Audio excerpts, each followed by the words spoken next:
Bienvenidos al primer encuentro en las perspectivas de nuestra acción del Centro de Pensamiento de Derecho a la Salud. A continuación, le damos lugar al decano, doctor Genaro Sánchez Moncaliano, decano de la Facultad de Ciencias Sociales, Políticas. Muchas gracias. A ver, profesor José Félix Patiño, el rector de la Universidad Nacional de Colombia,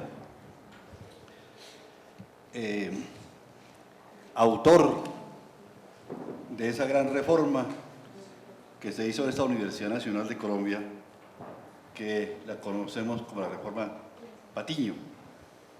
Aún, profesor José Félix, estamos viviendo esa reforma.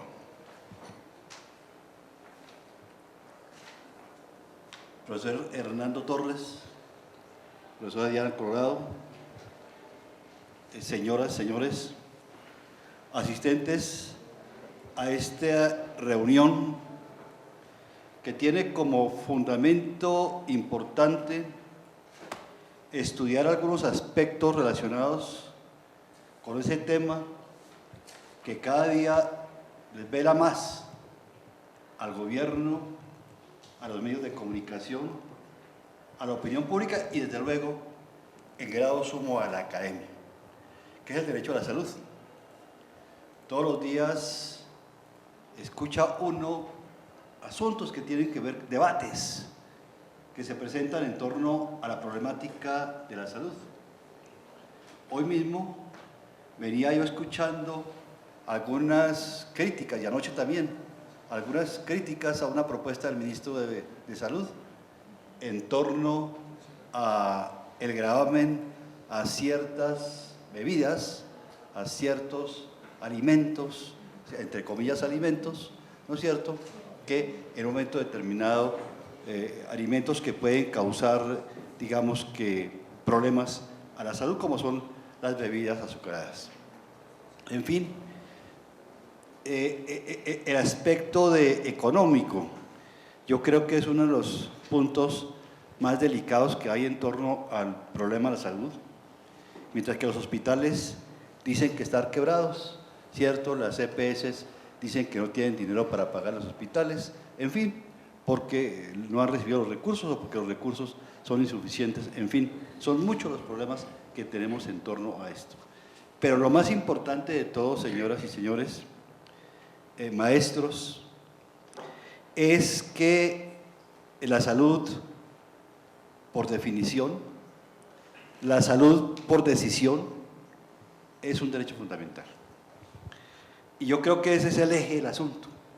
Ahí es donde tiene que circular todo alrededor de esa definición, que el derecho, que la salud no es como antiguamente, solamente tenían derecho a la salud o tenían posibilidades de recurrir al médico los que tuvieran ciertos recursos.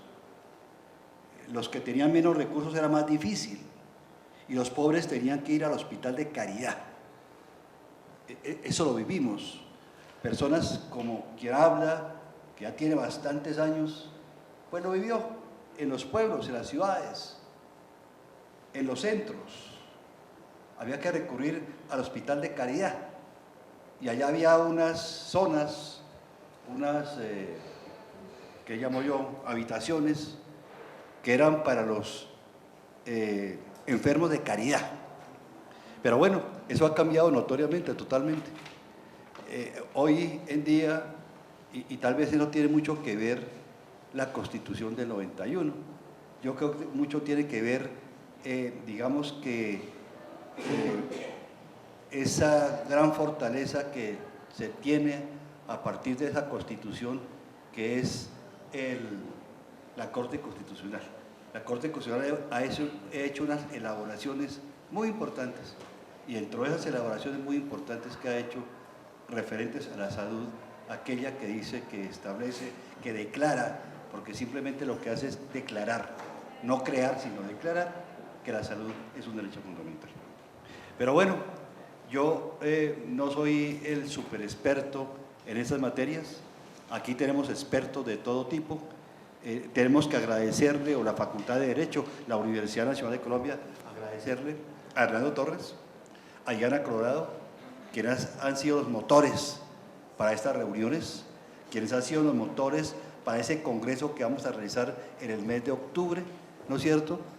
Agradecerle a José Félix Patiño, nuestro distinguido médico, el rector de esta universidad, su presencia que enaltece este acto, ¿no es cierto? Y a todos y todas de ustedes que vienen a participar, porque no vienen a escuchar, sino venimos todos a participar en esta reunión.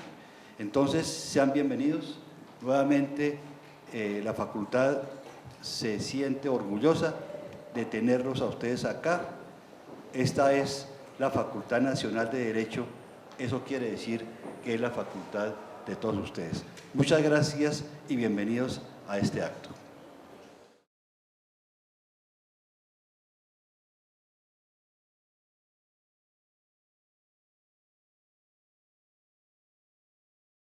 Inicia el doctor Hernando Torres, profesor de la Facultad de Derecho de Ciencias Políticas, director del Centro de Pensamiento. Sus interventores, Carlos Torres, magistrado auxiliar de la Corte Constitucional. Comentaristas, el doctor José Félix Patiño Restrepo, exministro de Salud y exrector de la Universidad Nacional de Colombia. Gracias, muy buenos días a todos y a todas. Quisiéramos simplemente recalcar un par de elementos importantes que tienen que ver con el centro de pensamiento en el derecho fundamental a la salud. La academia obviamente está llamada a cumplir un papel muy importante en relación con la materialización de los derechos fundamentales después de la Constitución del 91, pero obviamente que no ha sido fácil materializar eso, sobre todo en una sociedad que goza de grandes desequilibrios y de grandes desigualdades. Y pues obviamente desde el pensamiento, desde el conocimiento de la academia, y la academia no es solamente la que está dentro de las universidades y centros de investigación, sino también desde muchos de sus actores directos, y ha querido justamente expresar a través de sus reflexiones elementos críticos, elementos de aporte y propuestas de política pública que se puedan ir generando. Por tal motivo, la universidad facilitó la creación, a través de la Vicerrectoría de Investigaciones, facilitó la creación de este centro de pensamiento que está integrado esencialmente por 8 facultades de la Universidad Nacional, pero a la vez con convocatoria abierta para universidades como la Universidad de los Andes, la Universidad Javeriana, la Universidad del Rosario, la Universidad Libre, que tienen escenarios de pensamiento en salud, y otras universidades.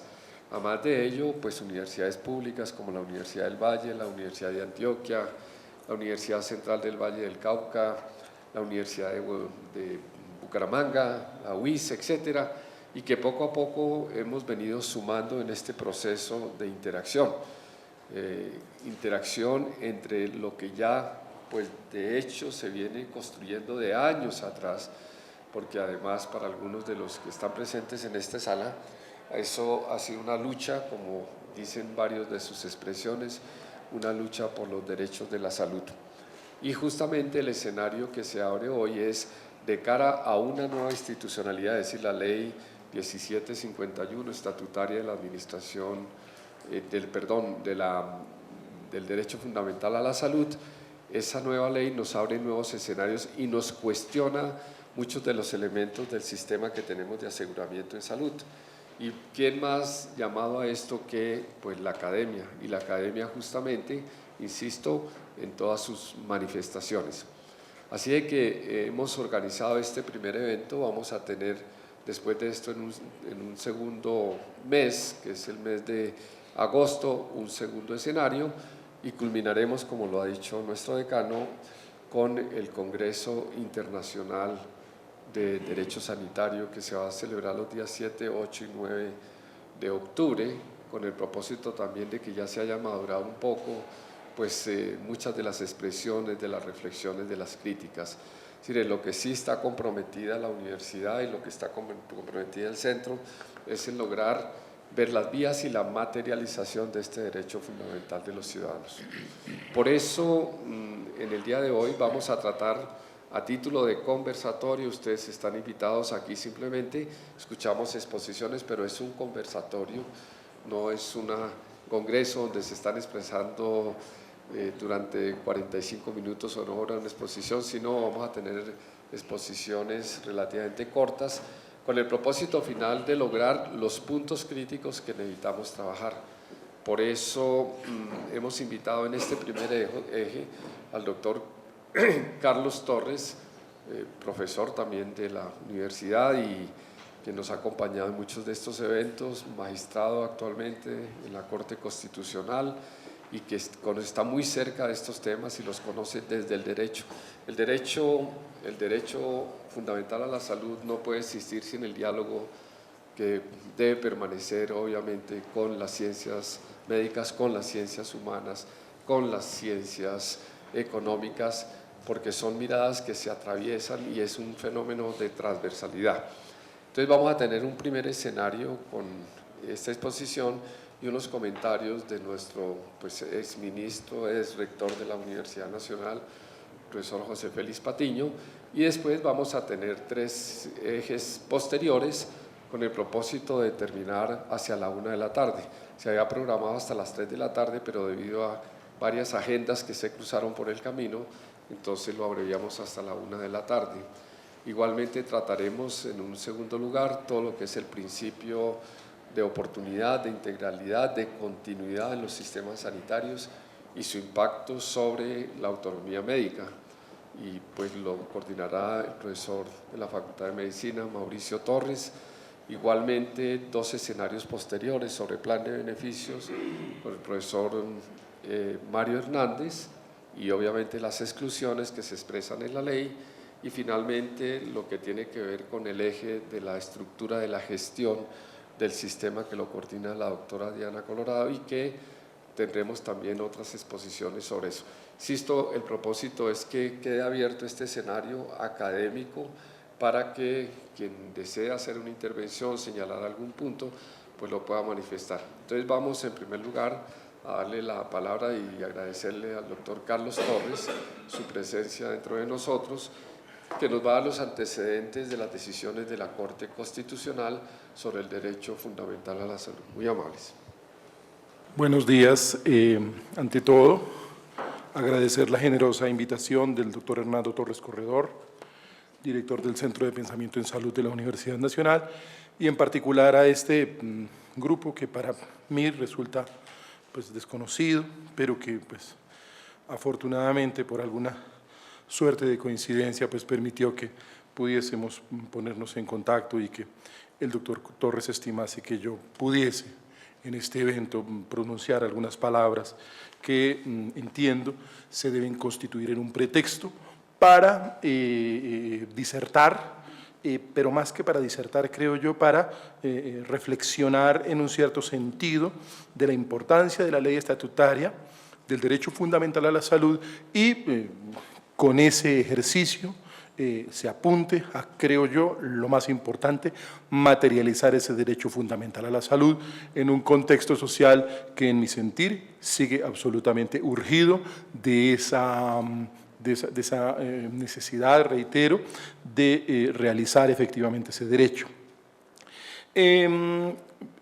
Desafortunadamente o afortunadamente, no lo sé, como se le quiera ver, por mi condición funcionarial, pues seguramente varias de mis afirmaciones estarán un poco mediadas por una cierta restricción y si hubiese alguna inquietud, pues a veces acudiré al cómodo expediente de escudarme en el ejercicio que a diario hago para no contestar puntualmente algunas de las cosas, pero yo espero que algo de lo que se diga resulte útil para el ejercicio concebido por el grupo de pensamiento en el derecho fundamental a la salud.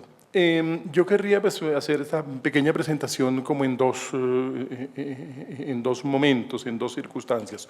Una que tiene que ver con las generalidades de la ley estatutaria del derecho fundamental a la salud, así lo denomino, porque creo que esas generalidades tienen un peso específico. Esto es, me refiero a unas ciertas circunstancias que no apuntan específicamente al derecho a la salud, pero que no por ello se les debe restar importancia.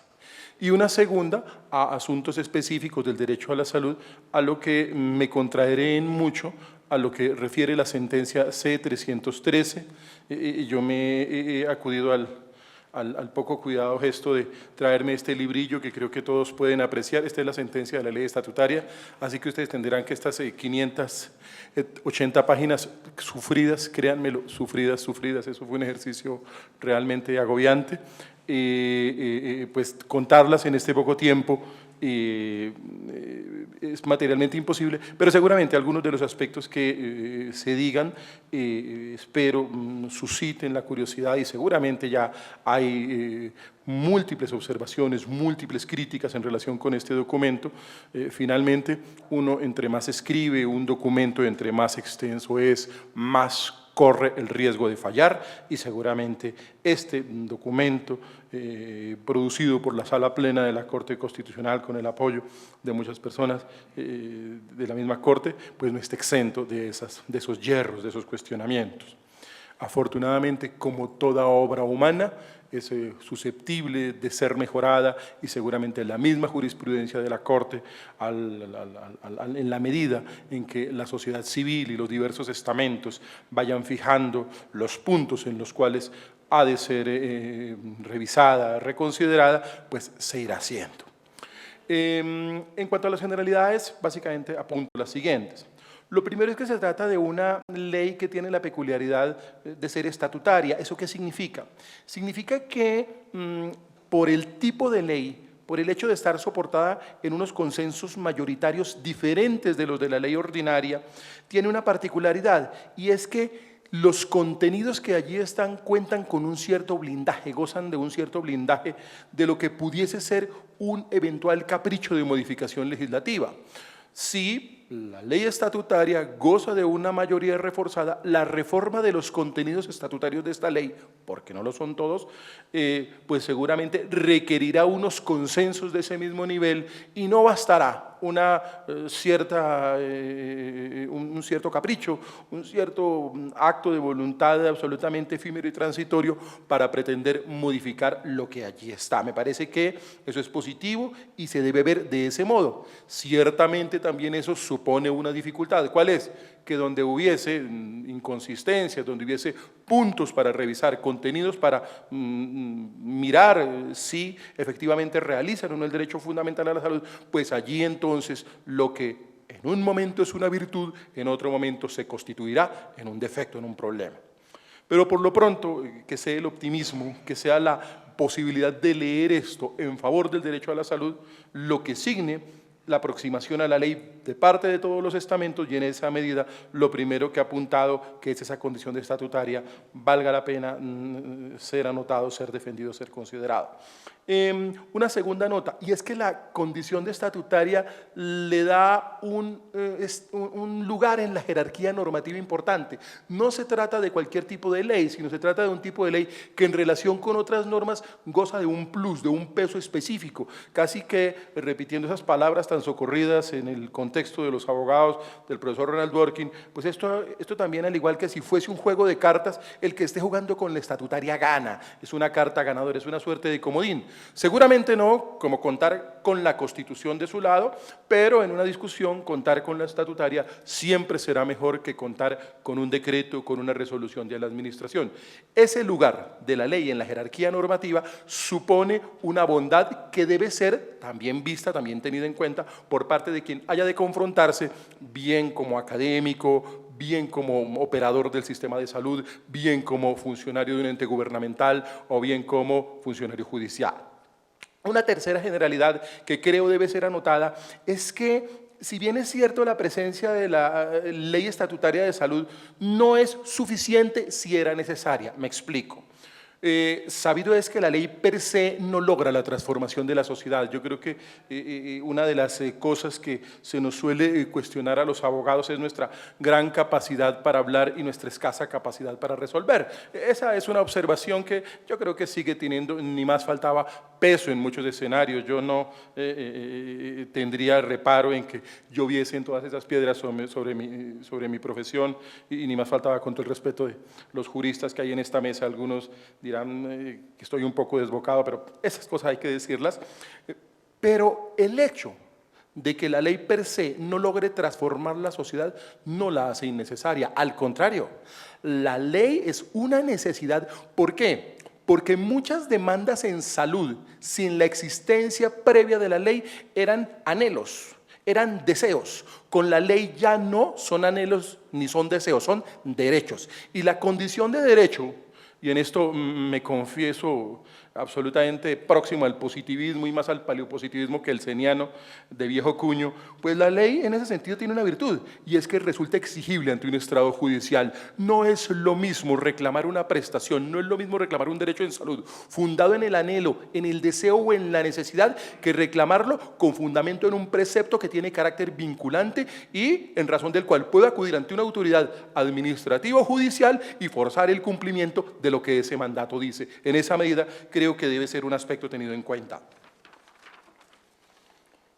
Otra generalidad que yo creo merece ser tenida en cuenta en esta ley es su origen, y la recepción de la sociedad civil. ¿A qué me refiero? A que en ella uno evidencia unos consensos sociales significativos que yo me atrevería a calificar de mayoritarios. Me explico. En su origen, la ley estatutaria no solo se vota por una mayoría ordinaria, sino que requiere de unas mayorías especiales. ¿Eso qué evidencia?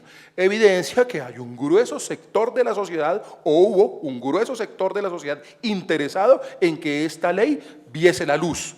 No se trata de una mayoría ordinaria, sino de unas mayorías especiales que demuestran un mayor asentimiento, un mayor grado de voluntad en favor de la ley. Pero yo diría más. El origen de esta ley es de público conocimiento, se debe en mucho a el gremio de los médicos, a un sector importante de los médicos que me parece a mí, en este caso han mostrado, me parece, un gran compromiso con la sociedad. Sabido es el origen de este proyecto, pero no solo ello, sino que aparte de su origen, aparte de su aprobación en el Congreso, esta ley también muestra, y lo digo pues en razón de mi ejercicio, una multiplicidad de intervenciones de la sociedad civil en la fijación en lista. Yo recuerdo, y creo que aquí hay varias de las personas que estuvieron en la audiencia de la salud, y llegaron múltiples escritos con diversas lecturas, algunas críticas sin duda absolutamente respetables y algunas de recibo sin duda, y así la Corte lo entendió en la decisión, pero me parece que todo eso muestra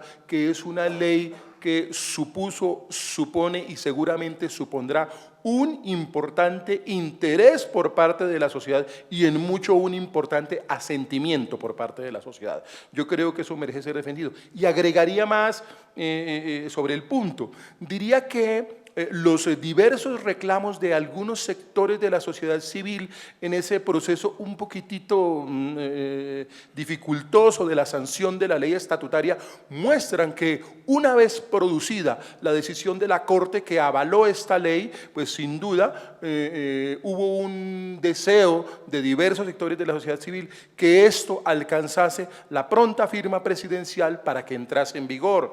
Creo que no es un secreto para nadie que el asunto tuvo una cierta dificultad que finalmente fue zanjada comenzando el 2015 y por fin tenemos ley estatutaria. Además, seguramente ustedes, si miran la ley estatutaria, la sentencia C-313, advertirán que tiene dos autos aclaratorios en los que se corrigen a lo menos unos 7 yerros de digitación, productos de la torpeza humana, a lo mejor de quien aquí les habla y alguna otra persona. Pero esperamos que esos autos aclaratorios enmienden cualquier circunstancia que pusiese en tela de juicio lo que la ley dice. Esas serían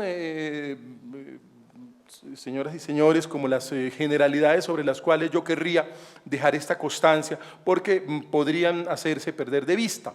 Concluiría simplemente diciendo que la ley estatutaria no tiene todo lo que seguramente uno desearía del derecho a la salud.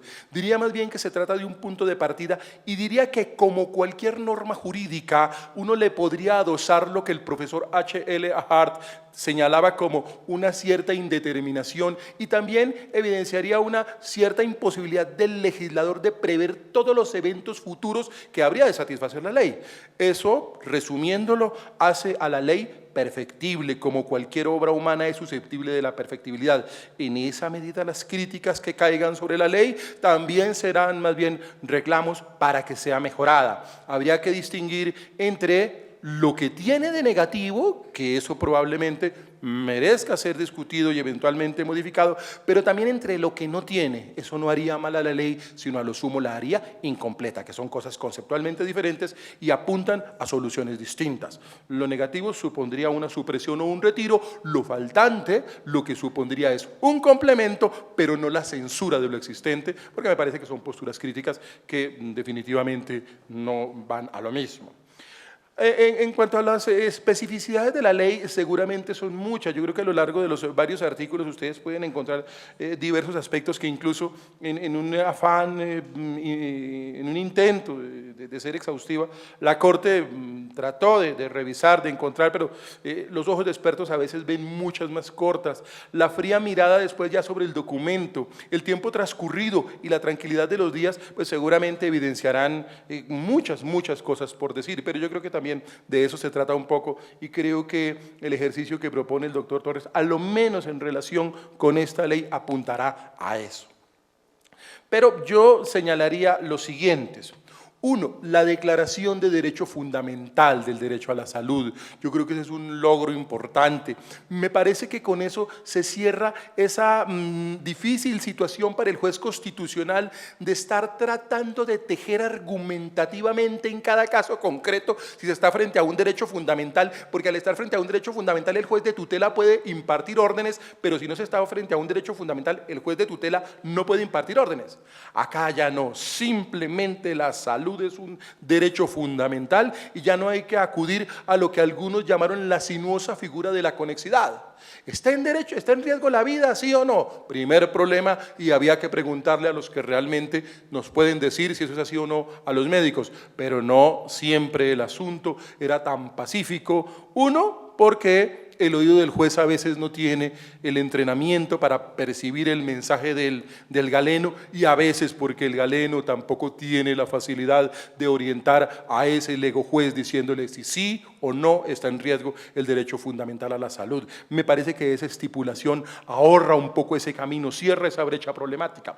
Adicionalmente, yo creo que si en un momento la Corte en ese afán protector dijo, hombre, en tratándose de niños, el camino, entonces, fundamental. Hombre, en tratándose de discapacitados, fundamental. Hombre, en tratándose de mayores adultos, fundamental. Me parece que aquí finalmente se reconoce que la titularidad del derecho fundamental a la salud está en cabeza de todos por el simple hecho de ser humanos. Yo creo que en esa medida esa universalización del concepto ayuda, yo creo que es positiva, yo creo que ya deja de ser una consideración de un tribunal constitucional soportado en los jueces y se convierte en una manifestación de voluntad del legislador que además realmente me parece se hizo eco de un reclamo social importante, de un reclamo social que casi que es yo diría que un alarido social. Una segunda nota que yo destacaría en esta escuetísima presentación sobre la ley estatutaria del derecho fundamental a la salud es la preservación del mecanismo de tutela frente a cualquier posible merma. ¿Eso qué significa? Significa que las varias disposiciones del derecho fundamental a la salud a lo largo de esta ley estatutaria, ninguna pudo dar pie para reducir el ámbito de la acción de tutela, para disminuir el uso de ese mecanismo, para cercenar lo que entendemos es un instrumento en las manos de los ciudadanos y en consonancia con la actividad judicial orientadas a materializar ese derecho fundamental. Ustedes seguramente van a apreciar en diversos preceptos, a lo menos en 3, desde el artículo 1 de esa ley estatutaria, el derecho fundamental a la salud, a lo menos en el 15, por lo menos, tal vez en alguna otra disposición, consideraciones específicas de la Corte, donde lo que se dijo fue básicamente que no cabe una lectura que suponga una reducción o un menoscabo del derecho fundamental, del mecanismo de tutela como mecanismo para la defensa del derecho a la salud. ¿Por qué la conservación del mecanismo de tutela? Porque si bien es cierto, la ley está para ser cumplida, estamos siempre frente al riesgo de el eventual incumplimiento por razones de diversa naturaleza, desde la falibilidad y la arbitrariedad humana hasta cosas tan absolutamente pragmáticas como la ausencia de los recursos, como la imposibilidad material de realizar ese derecho o como lo difícil que en un caso concreto puede suponer pensar si una mastopexia corresponde o no corresponde a un procedimiento que apunta a realizar el derecho a la salud o si es meramente estético. Todas esas razones hacen que en muchas ocasiones haya que acudir al juez por vía de la acción de tutela para proteger ese derecho fundamental. Entonces, en esa medida, me parece que la ley estatutaria, pues, si bien es cierto, evidencia numerosas bondades, en este punto del mecanismo de la acción de tutela hubo de intervenir la Corte, y ustedes lo pueden apreciar en la parte resolutiva de la sentencia, hubo de intervenir para especificar que ninguna de las disposiciones allí presentes podía suponer la reducción, el menoscabo, la afectación de la acción de tutela. Yo querría dejar como una nota ahí al margen que si bien es cierto la sentencia puede resultar un tanto espesa, de todas maneras ustedes van a encontrar ahí una síntesis que como todas las síntesis corre el riesgo de omitir algunos aspectos seguramente importantes, y la única manera de seguramente no entrar en esa situación dificultosa es pues revisarla toda. Una nota también marginal, seguramente ustedes si han revisado a lo mejor muchísimos y con más cuidado del que uno pudiera desprevenidamente pensar, revisado esa sentencia, pues advertirán que hay unos momentos sumamente densos que tienen que ver con el procedimiento de formación de la ley. Sabido es que el procedimiento de la ley también tuvo algunas dificultades, como creo que resulta razonable, como creo que resulta entendible en una ley de este calado y sobre un tema tan importante. Un tercer asunto específico sobre el cual yo llamaría la atención en relación con esta ley es la estipulación de una serie de principios que me parecen importantes. La presencia, por decir algo solamente de manera ejemplificativa, de la universalidad, de la oportunidad, de la progresividad, de la prevalencia de los derechos de personas en condiciones de vulnerabilidad. Todo eso yo creo que es importante en la ley. Claro, ¿cuál es, en términos específicos, la importancia de un catálogo de principios? En una ley, pues al igual que en cualquier ley, los principios tienen la virtud de suplir los vacíos, de suplir aquellas carencias, de llenar aquellos lugares en los que el legislador, seguramente por lo que refería previamente, pues estuvo ante la imposibilidad de prever todo lo que demandaba la ley, de prever más bien todo lo que demandaba la sociedad en relación con la ley. Y en esa medida, pues acudir al principio puede ser la solución a la dificultad planteada.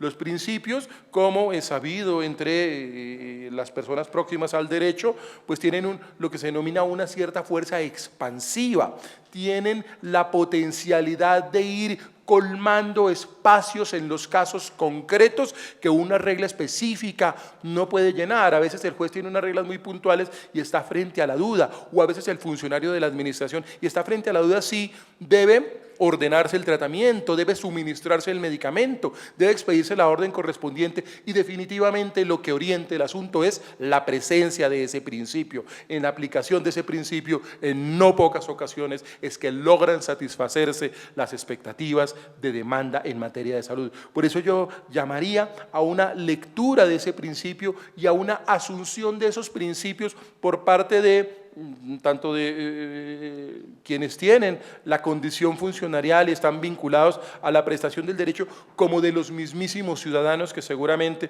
son los más interesados en casos concretos en que su anhelo, en que su necesidad, en que su deseo sea realizado por parte de quien tiene la obligación constitucional y ahora legal, específicamente, de satisfacer ese derecho fundamental.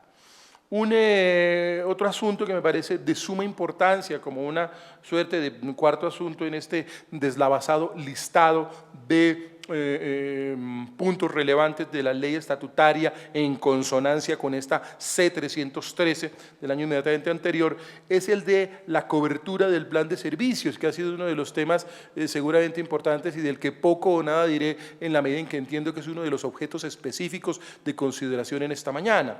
Pues lo que uno puede advertir en la sentencia es que la lectura de la Corte es una cobertura y como regla general y la exclusión como excepción. Y ustedes lo pueden apreciar seguramente leyendo en esta sentencia los considerandos sobre el artículo 15, que me parece, no es el único, pero creo que es el artículo donde más puntualmente se trata el asunto. La idea casi es que pues, todo lo que no esté excepcionado, está cubierto. Entonces, en esa medida, pues seguramente lloverán las numerosas observaciones, los calificativos de lo ambicioso, lo desmedido, ni más faltaba, todas las reparos están a la orden del día, pero sí cabría decir en defensa de este postulado de la cobertura que no son pocos los elementos que uno advierte en el debate legislativo a propósito de esa ley estatutaria. Ustedes en la sentencia van seguramente a encontrar varias referencias sobre el punto. Para uno era muy llamativo en el debate encontrar manifestaciones de intención del legislador en el sentido de hay que buscar una eliminación progresiva de las exclusiones hoy vigentes conocidas como servicios no POS. Manifestaciones que leo aquí rápidamente algunos destacados, algunas negrillas. Ya no se requiere la existencia de un plan, sino que todo lo necesario para poder gozar del derecho fundamental a la salud se entiende cubierto, a menos que se encuentre dentro del listado de exclusiones. Eso está en los antecedentes legislativos y me parece un insumo importante en este tipo de debates. Comillas, otra vez, la filosofía de la presente ley es que no haya un plan único de beneficios o plan obligatorio de salud, sino que todos los bienes o servicios que en materia de salud requiera un individuo se encuentren cubiertos, a menos que se trate de aquellos a los que se alude en el artículo tal de la ponencia, esto es límites fundamentales al derecho o exclusiones. Me parece que estos diversos elementos de juicio apuntan a una intención de una cobertura que solamente estaría restringida por esas limitaciones expresas.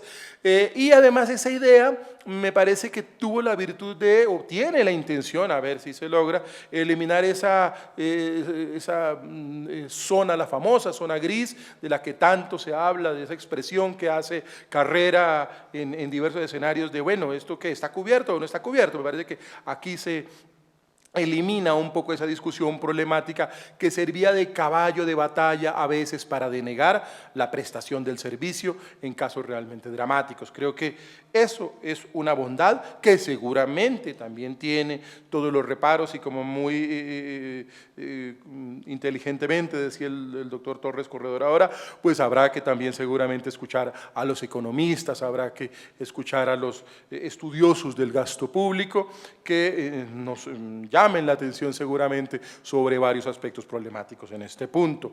Pero me parece que hay aquí un asunto que merece ser defendido seguramente con todas las puntualizaciones que los economistas, los administradores públicos y otros enterados nos hagan caer en cuenta, nos adviertan. Otro aspecto que me parece importante, y ya con esto prácticamente voy cerrando este pequeño ejercicio, es la presencia en la ley estatutaria de una consideración sobre el tema de urgencias que fue modulada por la Corte Constitucional. Creo yo que el tema de las urgencias está mediada por una necesidad humana agobiante y es la necesidad de un auxilio inmediato.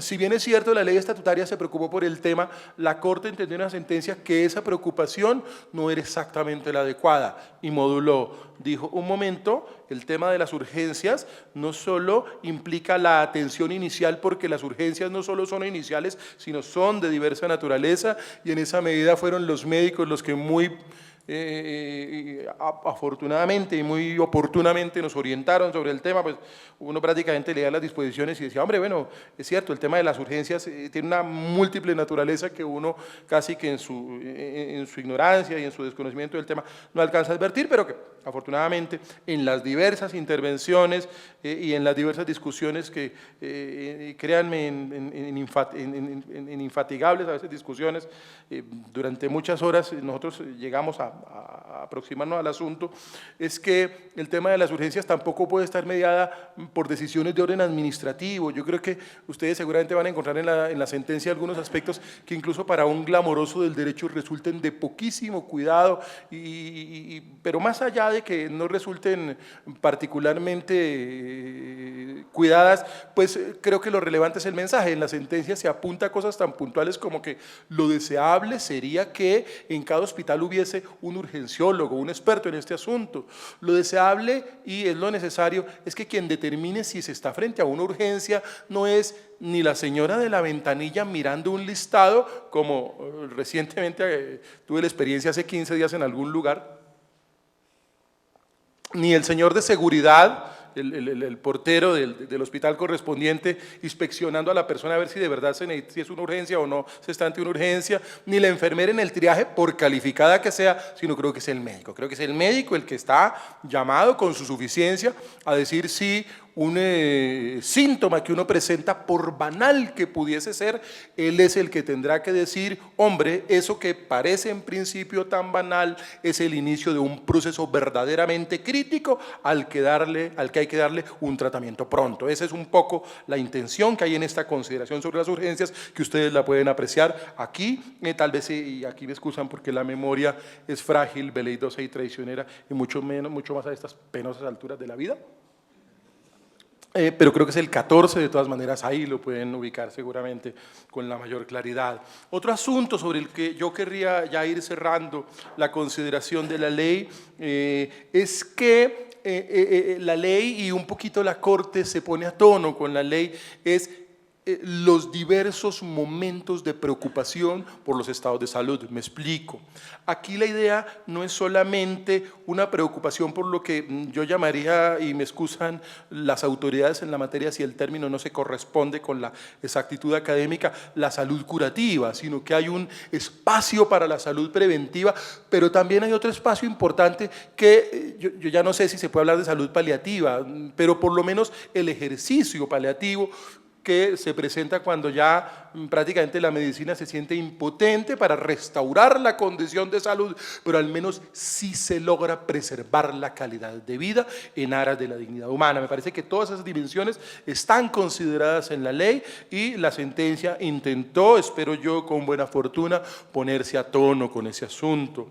Me parece que allí también hay un renglón importante en relación con esos factores determinantes en salud que han estado un poquito fuera del debate de salud. Yo creo que a cada momento que uno se confronta con asuntos como los de la dificultad de acceso al agua potable, a la vivienda digna, advierte que también allí hay factores que perturban la salud de manera importante. Recientemente en alguna sentencia me tenía que sentar a escribir sobre el tema de una vivienda digna y advertía cómo una inundación casi que a ras de piso en una vivienda le había generado a las personas unos problemas respiratorios y unos problemas de piel significativos, y el problema era de vivienda digna. Entonces yo creo que ahí hay también una idea interesante, y es la conexión de la salud con otra serie de factores que a veces se suelen olvidar. Yo no soy experto en la materia, salvo lo que por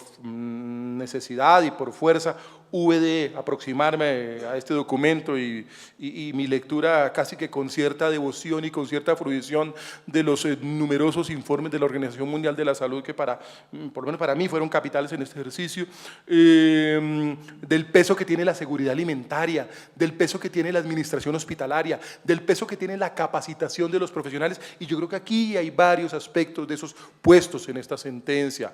Esto es el tema de los factores determinantes en salud y de unas preocupaciones anexas como es la cualificación de los profesionales de la salud, que ustedes la van a ver por ahí en el artículo 18, la existencia de condiciones laborales dignas para estos profesionales están fuertemente vinculadas a la realización del derecho fundamental a la salud.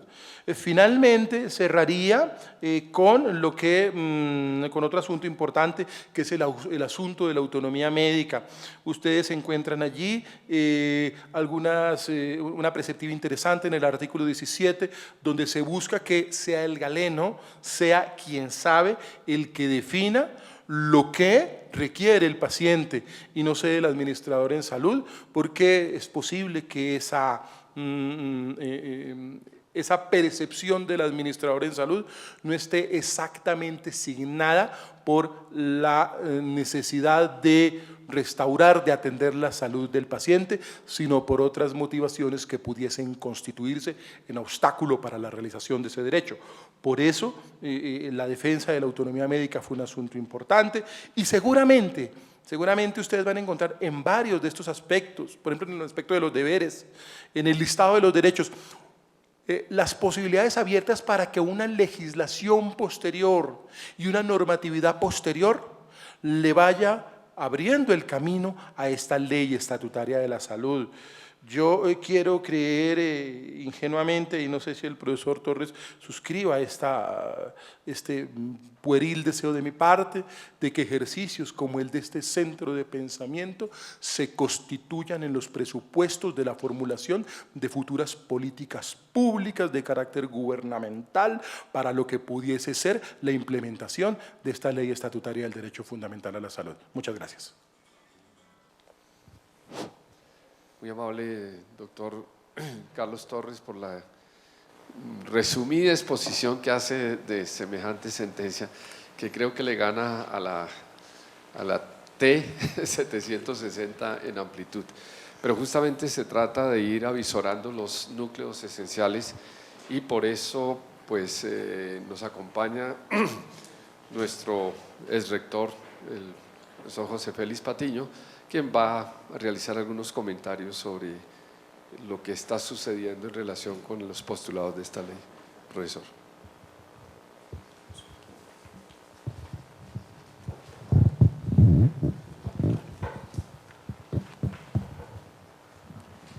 Muchas gracias, señor decano, profesor Torres, y excelente la presentación que usted ha hecho, doctor Carlos Torres.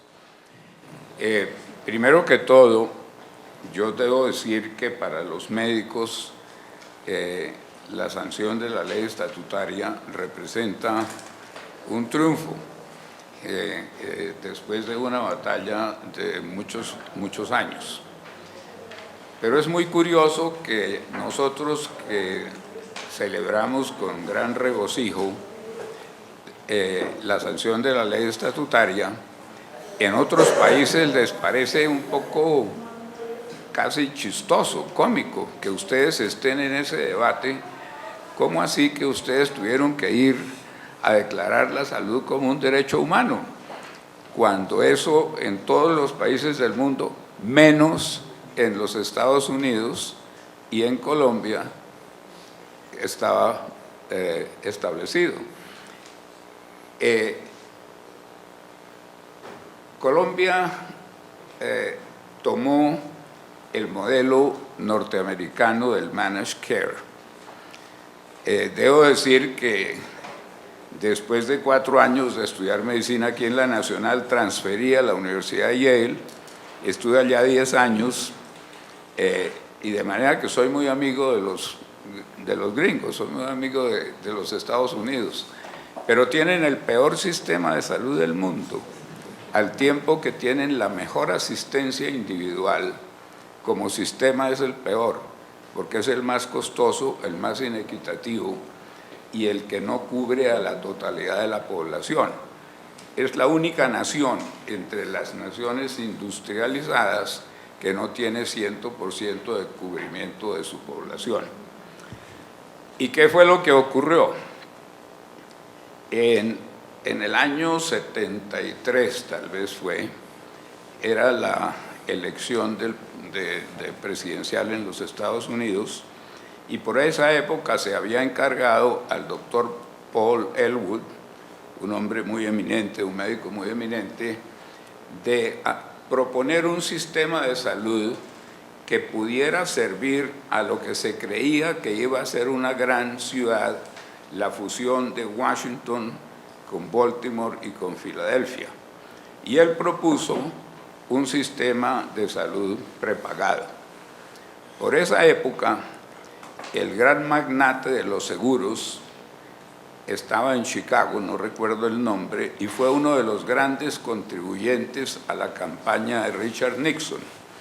Y cuando Nixon llegó a la presidencia, ya posesionado como presidente, este señor le dijo, mire, este plan está muy bueno, pero lo hacemos con ánimo de lucro.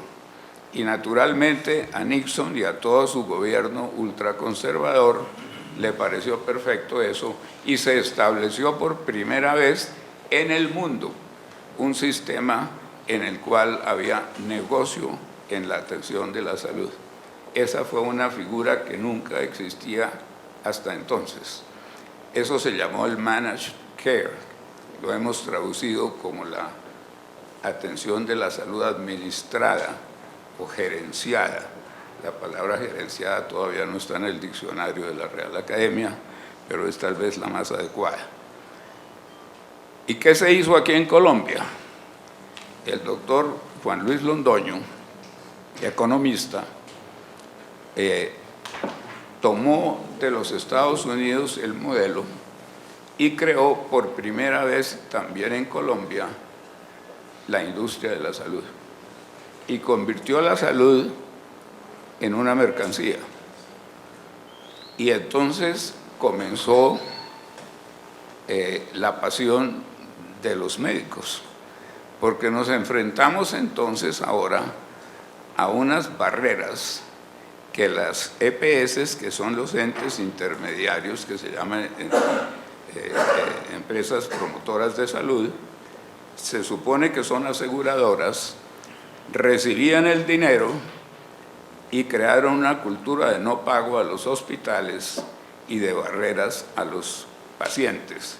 Y nosotros como médicos nos vimos enfrentados a una situación terrible, y es que en determinado momento nos llegaba un paciente con lo que es una enfermedad que llamamos huérfana, porque no estaba cubierta. Entonces teníamos que cubrirlo de nuestro propio bolsillo. Si el paciente no tenía recursos, pues uno tenía que, no podía dejar morir al paciente, tenía que cubrirlo con sus propios recursos. Y comenzó la lucha con la intermediación. En medicina, la autonomía es fundamental. La medicina, como el derecho y como la ingeniería y como la arquitectura, es una profesión. Y el concepto de profesionalismo tiene 4 grandes dominios, 4 grandes componentes. El primero es el capital intelectual, el conocimiento que tiene especializado que tiene cada profesión. En el caso de la medicina es el más amplio y sobre todo el de más rápido recambio. En medicina lo que hoy es cierto, dentro de 5 años ya no es. De manera que el médico tiene que estar permanentemente estudiando y debe estar introduciendo los nuevos conocimientos a su ejercicio médico. El segundo componente es la autonomía en la toma de decisiones. En el caso de la medicina es imprescindible, porque yo les doy un ejemplo. Si ustedes contratan un ingeniero, ¿hay algún ingeniero aquí en la audiencia? parece que todos, hay un ingeniero. Si yo lo contrato a usted para que me haga un puente y usted sabe física y sabe matemáticas muy bien porque es egresado de la Universidad Nacional, donde entrenan muy bien a los ingenieros, me puede garantizar que el puente no se cae, ¿no es cierto? Pero yo no puedo garantizar como médico, ni el doctor Sergio Izaza, que es presidente de la Federación Médica Colombiana y un distinguido pediatra, nosotros no podemos garantizar el resultado de nuestro tratamiento, porque el ser vivo, el organismo biológico, no funciona de acuerdo con las leyes de la física newtoniana, ni siquiera de las estadísticas, porque tiene un comportamiento impredecible. Muchos de los problemas que ocurren en el tratamiento de un paciente, por ejemplo, hospitalizado, que sale mal algo, no es por culpa del médico o de la enfermera, es porque el paciente respondió en una forma impredecible e inadecuada. De manera que frente a esa incertidumbre, William Osler, el siglo pasado, hace 100 años, fue el gran internista del siglo pasado, del siglo XX, dijo que la medicina era el arte de manejar la incertidumbre.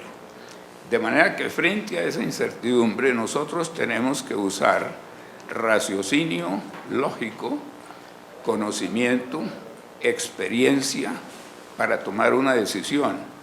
Y en algunas ocasiones la decisión es intuitiva. De manera que eso no se nos puede interferir.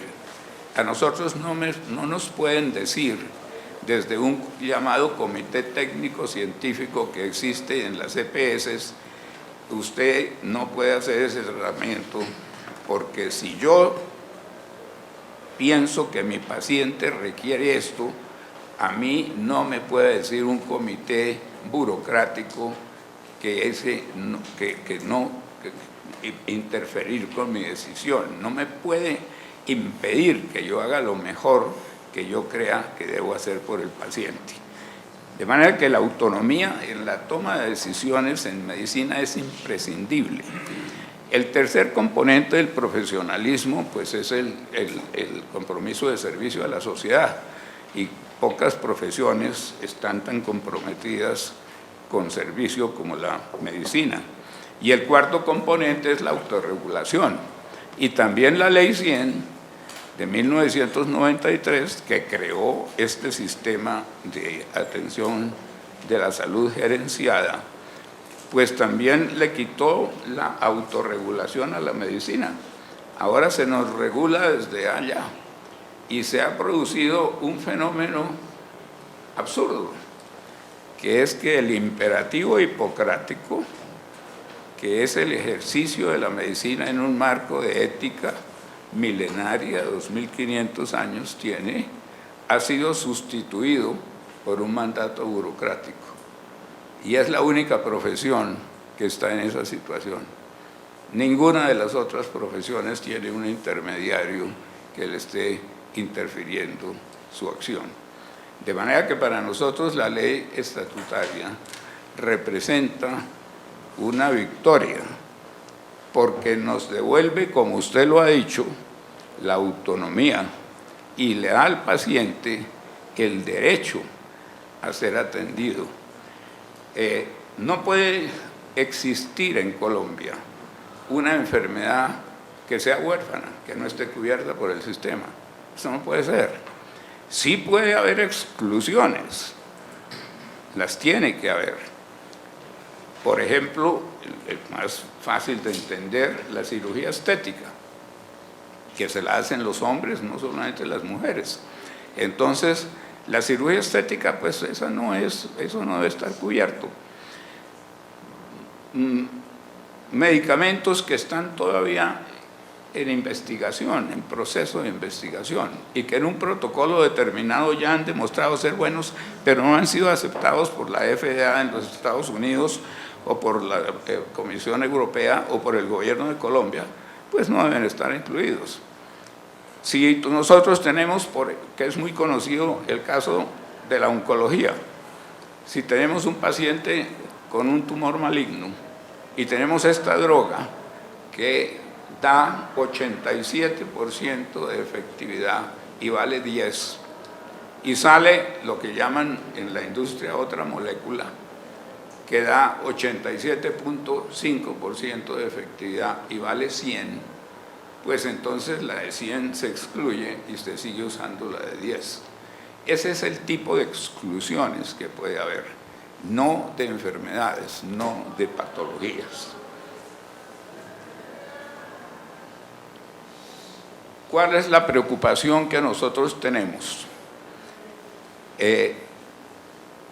Miren lo que dijo el presidente Juan Manuel Santos el día que firmó, que sancionó la ley. Dijo textualmente: yo diría que estamos partiendo la historia de la salud en dos. Es un día muy importante para los colombianos porque con la ley estatutaria que sancionamos se acaban varias cosas. Se acaba el paseo de la muerte, se acaban las excusas para interrumpir tratamientos de los pacientes, que eran muy frecuentes. Se acaban los abusos de los precios de los medicamentos, terrible. Colombia tenía los precios más caros del mundo. Y en adelante serán los médicos, no las EPS, entidades promotoras de salud, los intermediarios. En adelante serán los médicos, no las EPS, los que decidirán sobre el tratamiento que recibirán los pacientes. Y dijo, esto fue el 16 de febrero de este año, hoy es 16 de febrero y este día quedará en la historia como el día en que consagramos la salud como un derecho fundamental. Es la primera vez desde la Constitución del 91 que se reglamenta un derecho fundamental.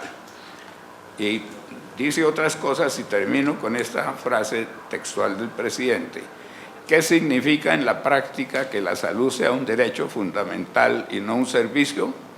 Pues que los colombianos somos ahora pacientes y no unos simples clientes. Yo creo que esto que dijo el presidente, usted estaba allá ese día, Sergio también estaba allá ese día, algunos de ustedes estuvieron en la sanción de la ley. El presidente es muy claro y el presidente entiende eso. Pero ¿qué está ocurriendo? Y aquí hemos querido consultar con ustedes, los abogados, señor decano. El ministro está actuando en contra de la ley estatutaria. Y eso sí lo pueden hacer, entre otras cosas, porque ya no existe Ministerio de Salud. Porque el Ministerio de Salud se convirtió en una agencia de aseguramiento comercial. En el Ministerio de Salud ya no hay expertos en salud. Los expertos en salud ya no existen en el ministerio. Entonces, recientemente me llamó una persona con una voz muy melodiosa, pensé que era una niña muy bonita, y me dice que es una de las asesoras del ministro. Y me encantó la conversación y le dije, dime una cosa, ¿y tú qué eres? ¿Qué profesión tienes allá en el ministerio? Y me dijo, ay, profesor, me da pena decirle. ¿Y por qué? Porque soy economista. Entonces ese ministerio, repleto de economistas, pues no sabe de salud. Y necesitamos las EPS para que manejen el sistema. Entonces, nosotros hemos propuesto en la Gran Junta Médica, de la cual yo hago parte como coordinador de la Comisión de Salud de la Academia Nacional de Medicina, el doctor Sergio de Sasa es uno de los miembros titulares. Hemos propuesto que las EPS se vuelvan administradoras y las EPS han aceptado eso. El presidente de ASEMI, el doctor Jaime Arias, quien ha sido ministro de Salud y ministro de Educación, y es el presidente de ASEMI, que es la reunión de todas las EPS, acepta que sean administradoras. Y yo creo que en lo que hemos conversado con los abogados amigos, eso es posible, que se vuelvan administradoras y entonces arreglaríamos el problema porque podríamos poner en ejecución la ley 100. Finalmente, la única preocupación que tenemos es que en Colombia han proliferado las facultades de medicina de garaje. hay 59 facultades de medicina y solamente 32 pertenecen a la Asociación Colombiana de Facultades de Medicina. Es decir, las otras son tan malas que no pueden pertenecer a la asociación. Y la asociación tiene ya unos requisitos bastante laxos para entrar. ¿Qué nos preocupa? Pues que con esa autonomía, esos médicos que no son los egresados de la Nacional, ni del Rosario, ni de las grandes facultades de medicina de Colombia, ¿cómo van a actuar? Y esa parte sí nos preocupa y es responsabilidad de las sociedades científicas, de los hospitales, tratar de corregir eso. Yo creo que con eso, doctor Torres y señor decano, termino mi comentario a su excelente presentación.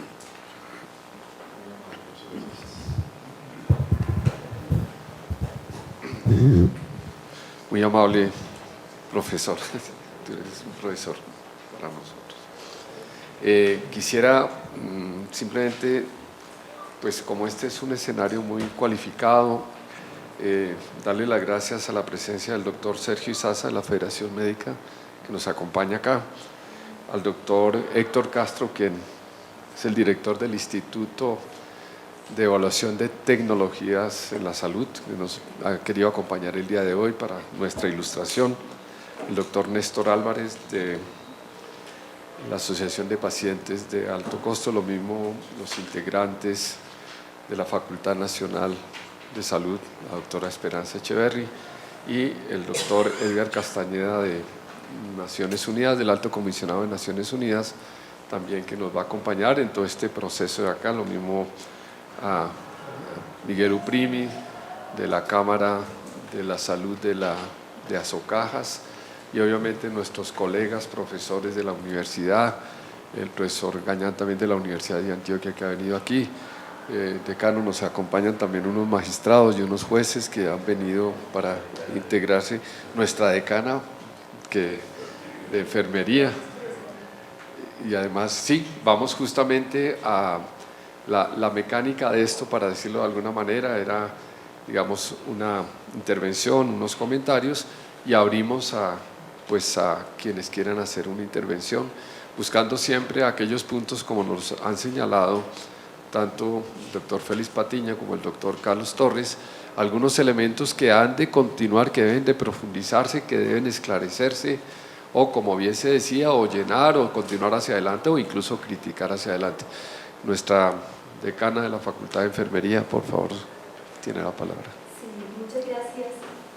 Yo estoy muy complacida de esta oportunidad y indudablemente para la facultad y para la universidad es importante que estemos dando este paso de encontrarnos en este observatorio del derecho a la salud y que en el día de hoy estemos hablando de ese primer eje temático que es el derecho fundamental a la salud en la perspectiva constitucional. Pero quiero hacer algunas, puntualizar, porque yo veo que la ley realmente sí va a ser de gran beneficio para el paciente, como debe ser, pero nosotros como profesionales de la salud también tenemos que darnos un tratamiento integral a nosotros como profesionales. Y a lo que quiero hacer mención es que la salud en el país ni en ninguna parte del mundo la da exclusivamente el médico. Y el médico sí es una profesión hegemónica y es una profesión que a todos nos interesa porque tiene muchísimos años en su ejercicio. Pero quiero abogar por las otras profesiones que damos salud, que damos cuidado, y específicamente por la profesión de enfermería, que es la que por muchos años, de pronto no con tanta antigüedad, pero nosotros tenemos más de un siglo de estar dando el cuidado. Y en el país tenemos más de 100 años de estar enseñando enfermería a nivel profesional. Y eso se inició en la Universidad de Cartagena. En la Facultad de Enfermería de la Universidad Nacional tenemos 95 años de estar enseñando a las enfermeras, pero no solamente a nivel de pregrado, estamos formando enfermeras en el posgrado y en el doctorado. Y hago esta mención porque a veces uno se siente excluido como profesión, porque sí, el derecho a la salud y el ejercicio de la salud la da en muchos momentos el médico, pero detrás o delante o a un lado estamos las otras profesiones. Y enfermería no asegura la salud tampoco. Enfermería sí asegura el cuidado. Nosotras aseguramos, garantizamos y generalmente tenemos éxito aún en el momento de morir. Porque el que muere, que no tenía garantizada la vida, muere cuidado, muere con ese acompañamiento. Entonces no nos podemos olvidar de las otras profesiones. Yo les pido a los juristas que sepan que las enfermeras, los enfermeros y las otras profesiones, nutrición, terapia, etcétera, no estamos ausentes de este proceso. Y cuando hablamos de profesiones, y cómo le agradezco al profesor José Félix Patiño que hable de los criterios de las profesiones. Las enfermeras nos autorregulamos, tenemos nuestra propia ley. Las enfermeras tenemos nuestras propias asociaciones de ejercicio profesional y de formación de profesionales. Las enfermeras tenemos nuestro propio conocimiento, dado por nuestras propias teorías, que no nacieron ayer. La primera teorista nuestra es Florence Nightingale. Florence Nightingale, que tiene más de 100 años de haber generado su primera teoría, y nosotras, las otras enfermeras, de estar recibiéndola y además generando conocimiento a partir de otras teoristas. Lo que quiero con esto es recordar que existimos, que si bien es cierto, los pacientes han estado vulnerados, las otras profesiones también. Y pido que consideremos esa otra situación, porque aquí estamos y estamos en todas partes, dando no solamente asistencia, sino previniendo. No hay ningún programa de promoción de la salud que no cuente con la presencia de una enfermera. Y en los momentos más complicados de las condiciones de la salud, allí estamos las enfermeras. En los momentos de éxito también estamos las enfermeras. Muchas gracias. Sí, yo concuerdo con las palabras de la señora decana y es importante que sepan que durante todo el debate de construcción, de discusión de la ley, cuando nos dirigimos a uno de los últimos artículos, que es el de precisamente la estabilidad laboral, hablamos no solamente de los médicos, sino, y quedó establecido en la ley, los profesionales y trabajadores, todo el personal que trabaja en la salud, precisamente buscando esta cuestión incluyente, porque una cosa es la medicina en general, que está apoyada por una gran cantidad en las ciencias y en distintas prácticas, y todo ese sumo es el que hace la práctica de la medicina. Los profesionales médicos tienen su segmentación y sus trabajos específicos y todas las demás profesiones. Pero entonces recordando que la medicina en general como concepto se apoya en una diversidad de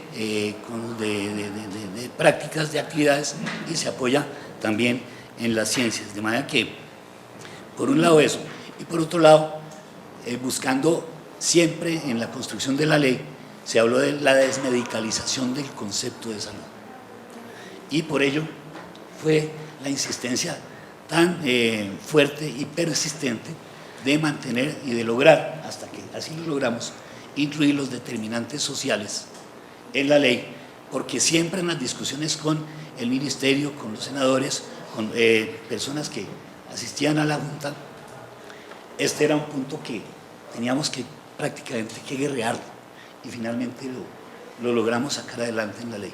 Era la pretensión, por un lado, de un concepto, de una concepción medicalizada de la salud, que es la que le permite al negocio, lo que acaba de decir el doctor Patiño, al mercantilizar la salud, precisamente si se lo lleva a un segmento nada más. Es eso. Y cuando nosotros planteamos la salud como un concepto amplio, ¿sí? Como el buen vivir, el vivir bien, y se contemplan todos los determinantes sociales, y lo que el magistrado nos contaba cuando tenía que hacer una reflexión sobre las condiciones de una vivienda, si afectaba o no la salud, pues precisamente estábamos en eso. De manera que la integralidad es el concepto, o es el criterio desde el cual partimos en la construcción de la ley, y que nos demoramos algo más de 2 años en llegar a ella. Es supremamente importante que quede claro que son los equipos de salud. Ya hoy hablar del médico o de hablar de un profesional es un equipo de salud que está a cargo de unas poblaciones y que está en la búsqueda del tema. Yo creo que ese es un punto de partida supremamente importante para que podamos hacerlo. Además, mucho más allá del sector salud, del sector salud, vamos a tener que hablar de otro tipo, y por eso me encantó que estuviera el ingeniero aquí. Ojalá tuviéramos más ingenieros porque nos iría muchísimo mejor. Gracias, profesor Gañán, si es tan amable. Muy buenos días. En nombre de la Facultad de Derecho y Ciencias Políticas de la Universidad de Antioquia, me place y me honra estar aquí, y gracias por la invitación.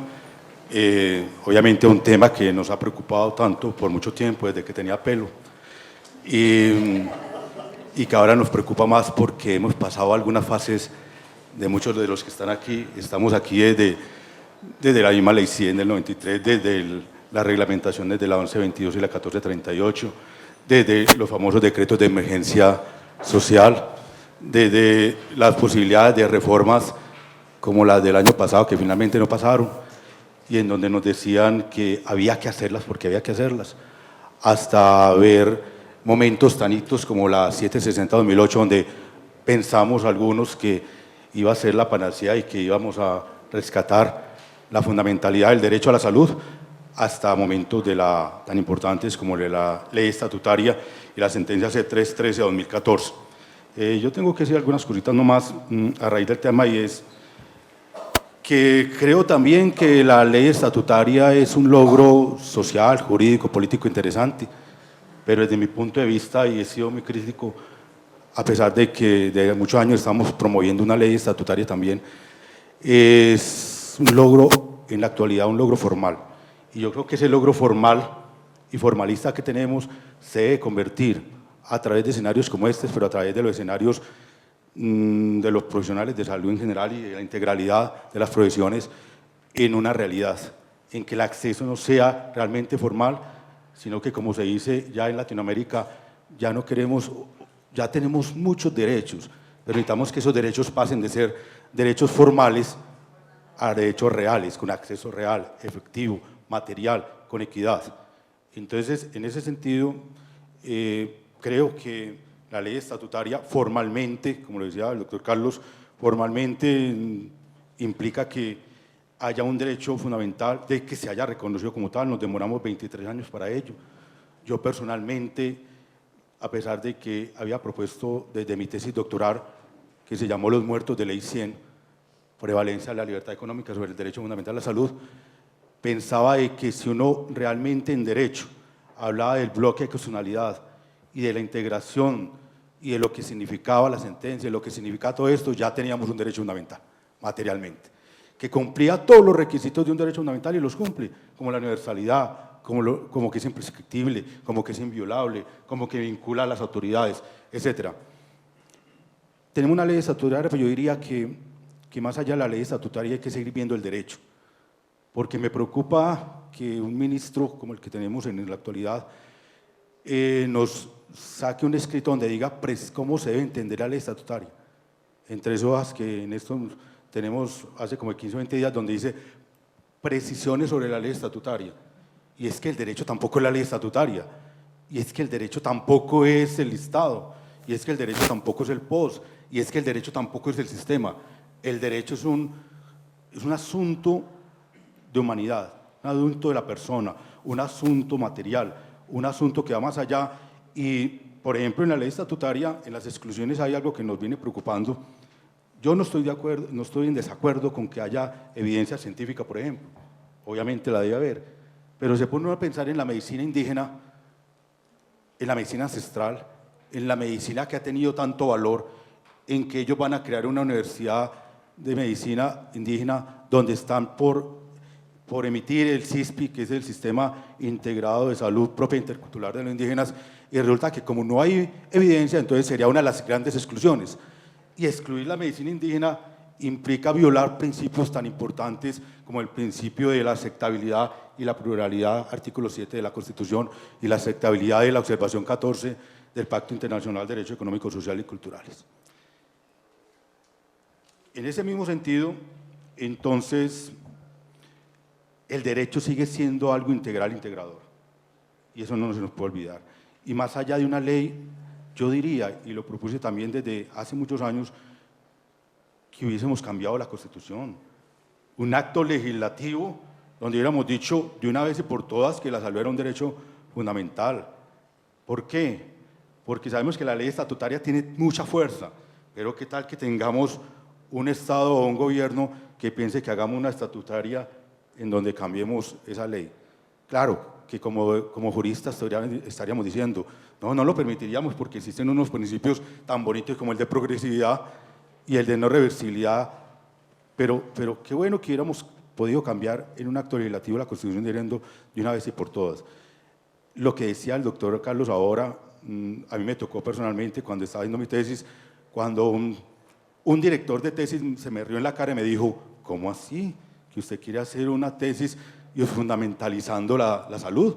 Es que para usted no es fundamental, si eso es inherente a la persona humana. Y me dijo, yo no le ayudo con eso. Y él tenía toda la razón.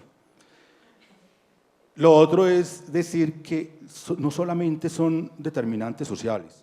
Yo pienso que en el estado en que estamos tendríamos que hablar también de determinantes estructurales. Y es decir, que el Estado entienda y el gobierno entienda que no solamente es salud, sino que solamente la concepción de Estado en un realmente Estado social de derecho, en donde también el trabajo, también la educación, también la vivienda digna, también la concepción de que no puede primar la sostenibilidad financiera como en el Acto Legislativo 03 de 2011 sobre esos elementos tan caros como es todos los determinantes no solamente sociales sino estructurales de la salud. Pienso que en los términos formales de la ley, de la ganancia, que se tiene que convertir en términos reales por la apropiación de la ciudadanía, de nosotros, de ir a los niños, de ir a las escuelas públicas, de ir al ciudadano a contarle cuáles son esos elementos, a decirles, además que a capacitarlos, a hacer una cosa que yo creo que nos falta en Colombia en este momento en salud y en general en muchas profesiones, y es volver a los principios y a los valores. Yo soy abogado y me da pena decirlo, pero podemos tener las normas que tengamos, y de hecho las tenemos, pero si mientras tanto no volvamos a los principios, a los valores, sobre una salud mercantilizada, sobre un negocio de industria de la mercancía, podemos tener las normas, como nos han dicho en esta semana, yo soy abogado tutelante además todavía, donde nos han dicho es que cuál derecho fundamental, es que cuál ley, es más nos han dicho eso no está en vigencia todavía, como si fuera la ley, como si fuera la norma la que se debería aplicar y no esos valores y principios ponerse en el puesto del otro, en la humanidad del otro, en un acto médico de calidad y con calidez. Yo diría también, y sigo diciéndolo, hombre, yo estoy y sería pensando en que debemos de hacer una transformación realmente del modelo de salud colombiano. Una transformación, no una reforma, sino una transformación donde el modelo cambie y podamos desatar esos 23 años de mercancía a llevarlo a lo que realmente debería ser un derecho, en donde participemos todos, en donde haya participación real, no esa participación formal que tuvimos tanto en el proyecto de ley que no pasó, como también en parte de la ley estatutaria. El derecho, repito, el sistema no es el derecho. Y yo creo que a la luz de la ley estatutaria debemos reinterpretar tanto las normas existentes como reinterpretar o interpretar las que vienen. Sí nos preocupa mucho de que en vez de hacer una transformación estemos sacando decretos o estén saliendo decretos que salen solos, sin participación social, que los poquitos que hemos analizado ya van en contra de la Constitución, pero igual que la Ley 100, la 1122 y la 1438 y decretos reglamentarios como el 806 del 98 y demás, estén hoy en contra de la ley. Yo creo que es una figura que aquí en Colombia se ha establecido que llama la constitucionalidad sobreviviente. Deberíamos reinterpretar y reanalizar todas esas normas para que salgan del ordenamiento y para que las nuevas se reinterpreten o se interpreten diferente. Una cosa que yo creo que se debe interpretar diferente son los principios.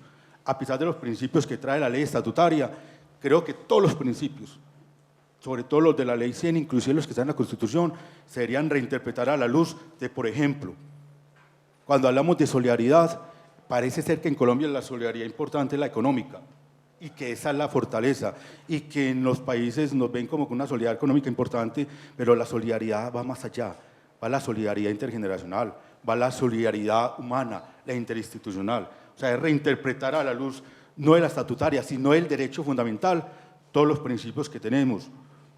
Imaginen un principio como el de integralidad, que parece ser que en las tutelas, hasta hoy todavía, en una que salió ayer, parece ser que la integralidad es la integralidad del tratamiento de esa enfermedad.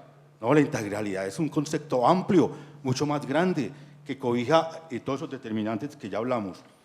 En general, lo que estoy diciendo es que yo considero, y en muchos países consideran que somos un país pionero en que logramos convertir un típico derecho prestacional, asistencial, programático, que era solamente una ilusión, que había que tener dinero, legislación y reglamentación para cumplirlo, lo convertimos en uno y nos están viendo hacia afuera como un país que logramos convertir ese típico derecho en uno fundamental, pero necesitamos dar el paso grande. El paso grande es, lo creo que la academia podemos ayudar, y es que se convierta de lo formal al acceso real y que no se nos muera una sola persona por una barrera de acceso económica o administrativa, como ayer en Medellín se nos acaba de morir una persona porque una entidad le dijo que necesitaba un copago y mientras lo consiguieron se nos muere la persona. Entonces, temas, doctor Carlos, como unas cosas que le debemos decir a la ciudadanía, no solamente a la academia, sino a la ciudadanía esa de a pie, de la que no tiene con qué pagar, la que no tiene con qué ir, es contarles cuáles son los condicionamientos que hizo muy bien la sentencia C313, entre ellos de urgencias, por ejemplo, pero también otros condicionamientos que realizaron bien importantes, como lo de que si está en peligro la vida, pero la vida en sentido integral o la integridad personal, no debe haber CTC, ni debe haber cuando se creen las juntas médicas, porque tenemos que volver a los valores de la vida, y que la autonomía y que el derecho autónomo significa que la salud es un bien en sí mismo y no necesita como antes conexidad, cuando también se nos murieron los niños mientras llegaba hasta la corte y la corte decía es que no necesitaba hacer conexidad porque ya era un derecho fundamental, pero cuando salía ya había falta de objeto o carencia de objeto y había que notificar a las personas a través de Ouija, porque ya no era posible darle la dignidad y la calidad que el principio predomine a las personas. Muchas gracias.